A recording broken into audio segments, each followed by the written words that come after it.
നമസ്കാരം, ഞാൻ രമേഷ് ഗോപാൽ, തനിമ special news. IFFK media cell ഉദ്ഘാടനം മന്ത്രി ഡോക്ടർ ആർ ബിന്ദു നിർവഹിച്ചു.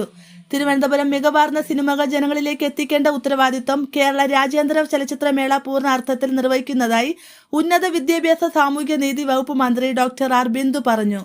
29ാമത് രാജ്യാന്തര ചലച്ചിത്രമേളയുടെ മീഡിയ സെൽ ടാഗോർ തിയേറ്ററിൽ ഉദ്ഘാടനം ചെയ്ത് സംസാരിക്കുകയായിരുന്നു മന്ത്രി.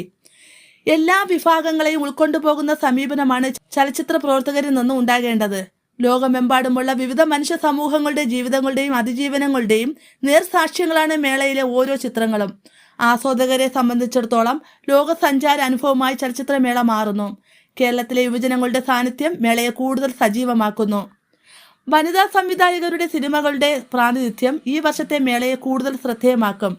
KSFDCയുടെ സഹകരണത്തോടെ പുറത്തിറങ്ങിയ വനിതാ സംവിധായകരുടെ ചിത്രങ്ങളായ മിനി IG സംവിധാനം ചെയ്ത ഡിവോഴ്സ്, താര രാമാനുജൻ സംവിധാനം നിർവഹിച്ച നിഷിദ്ധോ, ഇന്ദുലക്ഷ്മി സംവിധാനം ചെയ്ത നിള, ശ്രുതി ശരണ്യ സംവിധാനം ചെയ്ത B32 മുതൽ 44 വരെ തുടങ്ങിയ ചിത്രങ്ങൾ സർക്കാരിന്റെ സ്ത്രീപക്ഷ നിലപാടിന്റെ ഉദാഹരണങ്ങളാണ്.